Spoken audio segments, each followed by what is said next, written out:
L'association communautaire Namalarmzanga, connue sous le nom ACONAS, est une association qui œuvre dans le domaine de l'hygiène et de l'assainissement écologique. Elle est présidée par M.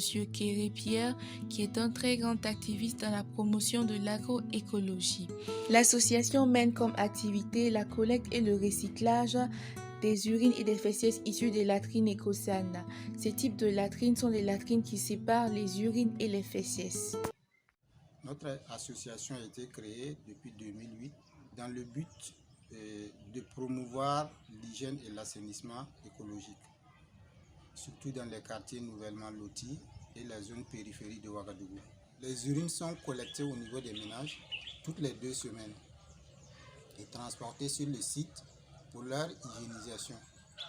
Quant aux fesses, c'est une fois que la fosse est pleine qu'on ferme au niveau du ménage et on leur permet d'utiliser la deuxième fosse.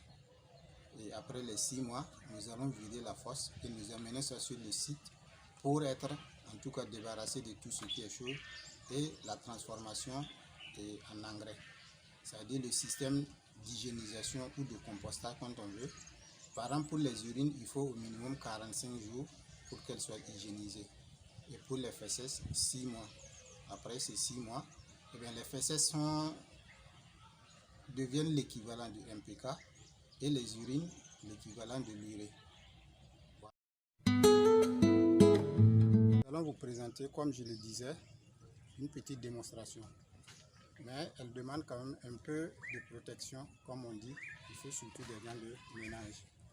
Et voilà, comme je l'expliquais, c'est des raies qu'il faut faire tout autour du pied. On utilise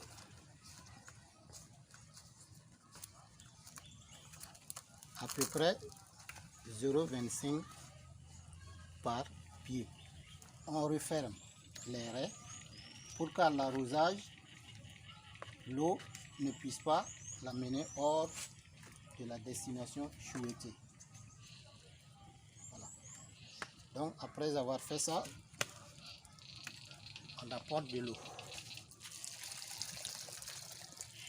Et voilà. Ça, c'est terminé pour l'application du bricot. Quant au bricot, c'est-à-dire l'équivalent du MPK, elle est préconisée en 2 phases. La première phase, on peut l'utiliser pour préparer le sol avant les semis. Si se trouve que déjà on avait fini les semis et qu'on a repiqué, on peut l'utiliser aussi pour renforcer. En ce moment, c'est toujours comme le même système, c'est-à-dire il faut préparer le sol à recevoir, c'est-à-dire en binant.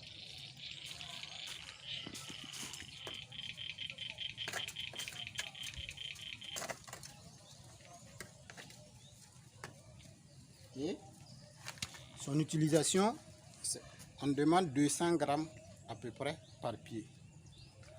Et une fois que c'est fait, toujours pour permettre que l'infiltration se passe bien, apporte de l'eau. Ça veut dire qu'après cela, selon la spéculation, vous avez soit 15 jours après l'application, la deuxième application, ou 21 jours toujours par rapport à la spéculation, que ce soit des choux, tomates, aubergines ou autre chose. Les avantages, comme je disais, de ce produit, c'est qu'elle ne détruit pas le sol. Elle conserve le sol et elle donne une meilleure production. Et encore, les fruits qui sortent de ça sont mieux conservés parce que c'est la mauvaise période et que peut-être si c'était novembre, décembre, vous allez voir nos champs. Et encore, le plus grand avantage, nous n'utilisons pas de produits chimiques pour les traitements parce que nous avons moins d'attaques. Il n'y a aucun mélange, il n'y a pas de substitut de produits qu'on utilise. Tout est fait naturellement. Ça sort de la terre, ça repart à la terre.